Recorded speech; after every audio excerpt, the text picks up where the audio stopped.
សូម្បីតែគ្នារបស់ណែឯងក្បត់ទៅហើយតើជាមួយខ្ញុំណែហ៊ានក្បត់ទេច្បាស់ជាហ៊ានក្បត់ហើយប្រសិនបើណែឯងបើហ៊ើនខ្ញុំនឹងលាតត្រដាងទាំងអស់នៅអ្វីដែលណែឯងនិយាយជាមួយខ្ញុំរាប់ទាំងការប្រមាថព្រះមហាក្សត្ររបស់ណែឯងជំលោះនយោបាយនៅឯបាងកកបានផ្ទេរជំលោះមកកាន់ព្រំដែនកម្ពុជាថៃអ្នកត្រូវយល់មិនមែនកម្ពុជាល្ងងដែលមិនដឹងរឿងរបស់ណែឯងទេថ្ងៃស្អែកខ្ញុំនឹងបកស្រាយជូនណែឯងសូម្បីតែណែឯងដូរឧបនាយករដ្ឋមន្ត្រីអនុជិញដែលជាឧបនាយករដ្ឋមន្ត្រីនិងរដ្ឋមន្ត្រីមហាផ្ទៃក៏ណែឯងផ្ដាំមកខ្ញុំដែរណែឯងសូម្បីតែគ្នារបស់ណែឯងក្បត់ទៅហើយតើជាមួយខ្ញុំណែឯងហ៊ានក្បត់ទេច្បាស់ជាហ៊ានក្បត់ថ្ងៃទី15ណែទៅចាំបានផ្ដាំតាមមនុស្សម្នាក់ថាដូរអនុជិញចេញពីរដ្ឋមន្ត្រីមហាផ្ទៃដើម្បីយកក្រសួងមកឲ្យធ្វើថៃកាន់ខ្ញុំសូមជម្រាបណែឯងខ្ញុំបានប្រាប់ទៅណែឯងវិញថាដូរគេប្រយ័ត្នគេដូរខ្លួនឯងហើយណែឯងរងចាំមើលទៅនៅលទ្ធផលហើយប្រសិនបើណែឯងបើហ៊ើនខ្ញុំនឹងលាតត្រដាងទាំងអស់នៅអ្វីដែលណែឯងនិយាយជាមួយខ្ញុំរាប់ទាំងការប្រមាថព្រះមហាក្សត្ររបស់ណែឯងខ្ញុំអាចនិយាយអញ្ចឹងហើយកូនរបស់ណែឯងបដៅកូនរបស់ណែឯងបដៅកូនរបស់ណែឯងណែឯងក៏មានកូនធ្វើនាយករដ្ឋមន្ត្រី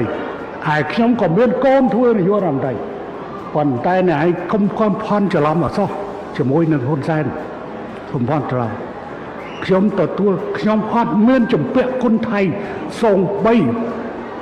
អ្វីមួយជាតិនឹងជាតិរឿងមួយប៉ុន្តែរឿងបុគ្គលគឺអត់ទេខ្ញុំអត់មានជំពាក់គុណណាទេពាក់គុណថៃទេប៉ុន្តែពួកក្រុមណែឯងជំពាក់គុណខ្ញុំមិនទាសគុណទេតែអ្វីដែលខ្ញុំចង់បានគឺតំណែងតំណងស្មើភាពគ្មានការឈ្លានពានគ្នាគ្មានការជឿជ្រែកគ្នាតែប៉ុណ្ណឹងទេតែណែយល់ទេហើយបើណែចង់បានបន្ថែមណែឆ្លើយតបយុគនឹងដើម្បីខ្ញុំប្រមូលព័ត៌មានហើយខ្ញុំវាយមកចានចេញនៅថ្ងៃស្អែកខ្ញុំអាចពជាពេលធ្វើដំណើរទៅទីក្រុងភ្នំពេញដើម្បីខ្ញុំនិយាយខ្ញុំអាចយកពេល4ទៅ5ម៉ោងដើម្បីនឹងនិយាយរឿងនេះហើយផ្សាយបន្តតែម្ដងហើយថ្ងៃនេះខ្ញុំគ្រាន់តែបញ្ចេញបន្តិចដើម្បីរងចាំមើលនៅឯប្រតិកម្មយ៉ាងម៉េចយប់នេះខ្ញុំសូមជម្រាបថាណែបានមកស្នាក់នៅផ្ទះខ្ញុំរស់នៅផ្ទះខ្ញុំហើយណែបានពឹកពាក់អ្វីខ្លះណែនិយាយជាមួយខ្ញុំអ្វីខ្លះសូម្បីតែជនជាតិរបស់ណែក៏ណែក្បត់អញ្ចឹងណែមិនខ្លាចក្បត់ជាមួយខ្ញុំទេខ្ញុំយល់រឿងនេះ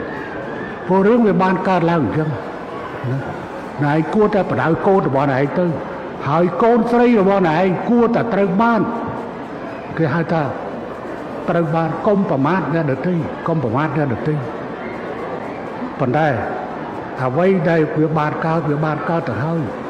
យើងសង្ឃឹមរងចាំថានៅប្រទេសថៃនឹងមាននាយករដ្ឋមន្ត្រីថ្មីហើយចេញមក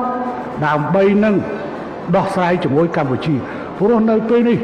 យើងមិនដឹងថាត្រូវចរចាជាមួយអ្នកណាអំណាចពិតប្រាកដគឺជាអ្នកណាតើជាតបឬជាបកនយោបាយឬក៏អ្នកនៅក្រៅបកនយោបាយឬក៏ជានាយករដ្ឋមន្ត្រីវាអត់ដឹងថាណាជាអ្នកមានអំណាចពិតប្រាកដវាលំបាកណាស់ហើយយើងក៏អាចយល់ដឹងបានថាគឺលុះត្រាតែមាននាយករដ្ឋមន្ត្រីថ្មីចូលកាន់តំណែងអ្នកជនអ្នកនោះអាចនឹងមានសុខចន្ទៈដោះស្រាយជាមួយនឹងកម្ពុជាមិនមើលទៅថៃជាសត្រូវនោះទេយើងគ្រាន់តែចាត់ទុកថាពួកជ្រុលនិយមមួយក្រុមដោយរយទៅដោយកងទ័ពខ្លះនិងអ្នកនយោបាយខ្លះតែប៉ុណ្ណោះយើងមិនប៉ះពាល់មិនថាអាវក្រហមមិនថាអាវលឿងមិនថាអាវសម្រាប់ពណ៌នោះទេយើងធ្វើការគ្រប់ជាមួយតួអង្គទាំងអស់ដែលចូលមកគ្រប់គ្រងប្រទេសថៃយើងមិនរំពឹងថា គាំទ្របៈនេះបៈនោះយើងមិនដែលធ្វើកិច្ចការងារនោះទេត្រង់ដែលឯងពឹងពាក់ខ្ញុំយ៉ាងម៉េចសុំខ្ញុំពិគ្រោះយោបល់យ៉ាងម៉េចខ្ញុំមានខ្ញុំធ្វើបើសិនជាអ្នកឯងចង់ឲ្យខ្ញុំបញ្ចេញនៅថ្ងៃស្អែកខ្ញុំក៏នឹងបញ្ចេញនៅថ្ងៃស្អែកអំពីអ្វីខ្លះដែលអ្នកឯងបានធ្វើជាមួយខ្ញុំហើយបានប្រាប់ខ្ញុំរាប់ទាំងការប្រមាថព្រះមហាក្សត្ររបស់អ្នកឯងអានឹងខ្ញុំគ្រាន់តែជូនសារប៉ុណ្ណឹងទេជូនសារប៉ុណ្ណឹង